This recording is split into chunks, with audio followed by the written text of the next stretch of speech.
Okay, guys, welcome to the In Your Face Tennis Podcast. This is Thomas Daniels coming at you guys from Kobe, Japan. Hope you guys are having a great day out there. The theme today is playing tennis points. Okay, what I'm going to try to do here in the next 10 minutes is give you guys a game plan that can help you start dominating tennis points in your matches and, of course, getting more successful results. Now, a few things I need to talk about is this. For you guys who listen on the podcast on iTunes, make sure that you go to www.freementaltennistips.com and get the free report. And there's an e-course that you also will get when you opt in. So make sure you do that right after you listen to this quick podcast. All right, guys? All right, now what are we talking about today? How to play tennis points on your terms. Okay, a few things I want to talk about, guys, is this. You have to understand that the most important point is always the next point. No matter what happens or what happened during the previous point, it doesn't matter. You have to always stay focused and be able to refocus before you start the next point. That's very important, okay? Because you're looking to build momentum and you're looking to find your flow in the match. So you got to keep saying to yourself, okay, the most important point is the next point. Next thing, never start the point until you're mentally ready. Okay, there's a carryover effect that happens a lot to players when you maybe make an unforced error, you miss an easy shot, and then what happens? You carry that emotion over to the next point. So we just talked about it a second ago. The most important point is the next point. So all you want to do is forget about that point, breathe deeply, and refocus on the next one. Okay, next issue. Use tactical aggressions when you're playing.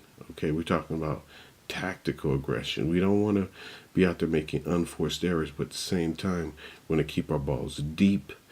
You want to use a lot of spin. You want to get a good net clearance. But as soon as you get that short ball, guys, take advantage of it and attack the net. This is another reason why you have to get your net game on. The main reason why you're probably hesitant to come in right now is because you don't have confidence in your net play. But you can cure that in 1 month just by getting in more reps. Okay, it's the same thing I had to do, guys. I had to really focus in on getting my reps down and everything because I think it must have been about 13 when I started to really move up in the rankings. But then I plateaued out. I hit a level where I was just afraid to come into the net, and I was stubborn too because I had a really good forehand and good ground stroke. So I said, hell, it was the Aaron Crickston thing. It was like, okay, I'll just sit back here and wait for the guy to make a mistake. But hey, as you move up in the rankings, you can't do that. So you have to have a solid net game, and it's not that hard, guys. It's not that hard. Okay, moving on to the next thing. No cheap points. Now, this is a mindset that you have to get, guys. How many cheap points do you give away? You should actually, maybe in your practice matches, start keeping track of it, guys. How many cheap points do you actually give away when you play your practice matches? No cheap points. Make them earn it. I can tell you right now what I like to do, and we can, talk about this for a second. Think about this. How many players out there, especially at the junior level, that you know of that can play 4 or in that matter 3 solid points in a row? They're not that many, guys. They're not that many. Think about it. So what that means, okay, you play the point, you lose it. Okay, you refocus, then you play the next one even harder. Okay, if they're a really good player, okay, they may beat you, but then here's the deal. Come right back and play that third point even harder. And I can tell you right now, there are not that many juniors out there that are that mentally tough. And I talk about this a lot in the book, In Your Face Tennis. And that's really the essence, the concept of this whole playing mentality right there. It's like, okay, I'm going to play the next point even harder. Okay, you beat me there. I'm going to play the next one even harder. And I'll tell you why, guys. Heart will always beat talent. Remember that. Write that down somewhere. heart will always be talent. So this is very important too. Why you need to develop the warrior mindset as you improve your tennis game. You want to constantly be improving your mental game. Okay, as you move up the ladder, what happens to a lot of players? The same thing happened to me. They plateau up because the more you move up in the ranking, remember, the harder the mental game is going to get. You know, players. A lot of these players out here right now, I think a lot of them need to like cut back on the tennis training and spend all that time on mental training. Especially the veterans on the pro tour too. I mean, a lot of these guys, these veterans, whoa. As far as tennis wise, come on, guys. There's not that much, they can really improve because they've already hit thousands and thousands of reps. But one thing that one thing that they can improve on is their mental game. Okay, moving on, guys. Use breath awareness, doing points. Breath awareness. So what that means is that it means that you should be exhaling at contact. And then on your take back, you need to be inhaling. And of course, between points, you need to be doing breath awareness. You need to be doing deep breathing exercises. Okay? Inhaling the positive, exhaling the negative. The power comes from your breath.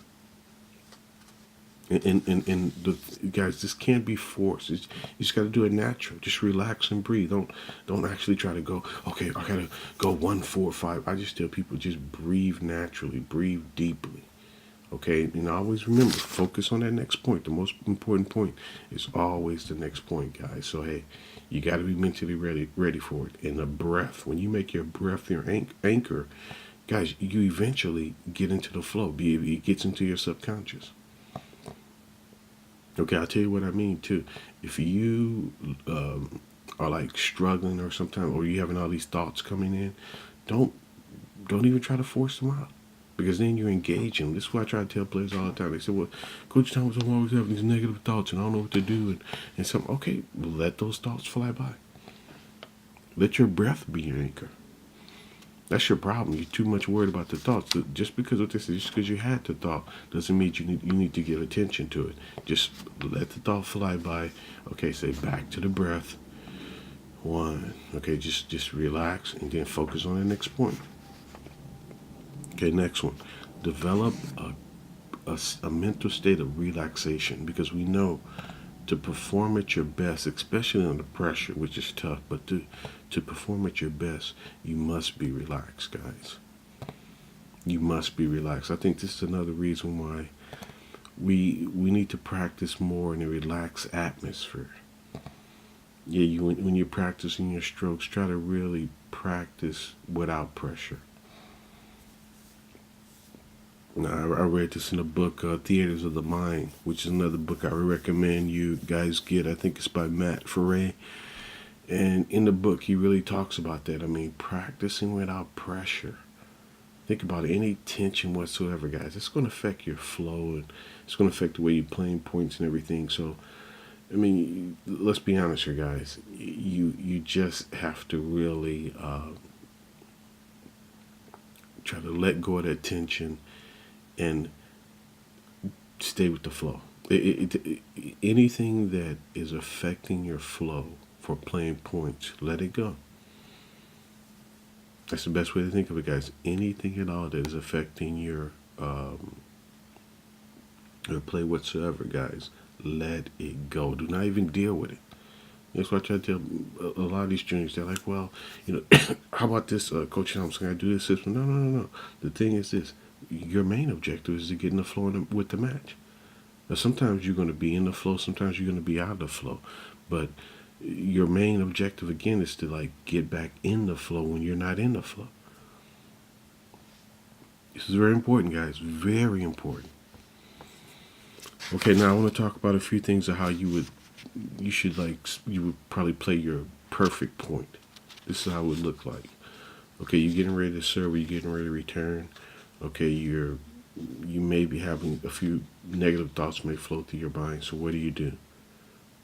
Okay, you step away for a second. Okay, then you breathe 3 times deeply. And this is important here, guys. You picture what you want to do. Okay, you must picture. I mean, somebody said like, was it Michael Jordan and Gretzky? They say they know what's going to happen before it happens. They're actually using their intention, okay, and their ability to intuit. Yes, guys, you can do that. You can actually make things happen by focusing in on it. But hey, this of course this takes practice. This is not something you're just going to do a few times. So you have to practice, practice, and practice. But you guys always picture what you want.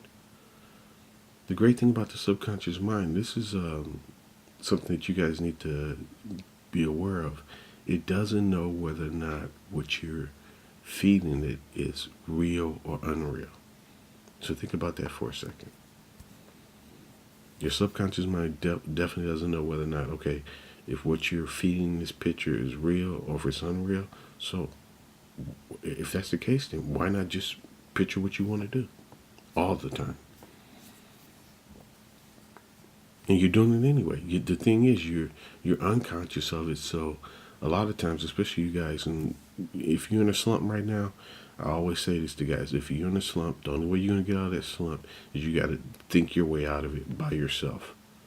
Because what you have done is you've unconsciously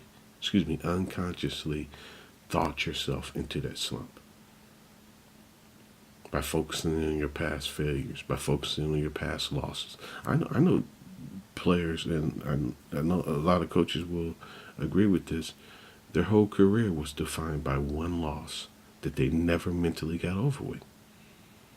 They never got over it. So what happened? They just constantly relived that match and what happened in the future. Of course, the past came up and determined their future because they unconsciously programmed that to happen. Whatever you do, I can tell you right now, guys, the subconscious mind is something that you can really start using. I mean, everything originates in the subconscious, but the problem is you have to be conscious of what you're feeding it.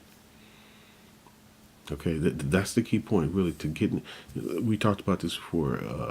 When you reach a certain level, that's what you gotta understand. I don't care who you are. When you reach a certain level and you start competing in matches, you will stop playing tennis and you will start playing a mental game. And not only that, your results will be determined by how well you learn how to play the mental game. And hey, I challenge any coach out there. See, that's the problem with a lot of these coaches. They're focusing too much on techniques and mechanics, and they're not enough on the mental game. And we see the results. Okay, unfulfilled talent is what we're getting because, let's be honest, if you're out there thinking you're playing tennis and you're playing against somebody that know they're playing a mental game, you're gonna lose every time. I don't care who you are. Okay. All right, so just want to get that first quick podcast out there. I'm gonna try to throw these up every week. Again, for you guys listening out there, to your listeners, go to www.freementaltennistips.com and get your free warrior report, and I'm gonna give you a free warrior e-course. So hey, there's nothing, you don't have to pay anything. It's all free, and hey guys, you can't beat that, can you? All right, so recap what we just talked about. Master these tips that I just laid on you guys. Playing points, playing them on your terms. Okay, being mental aggressive, but not giving away cheap points. But the minute you get that short ball, it just instinctively, guys, you should hop on that short ball and come to the net. And it's really not that easy.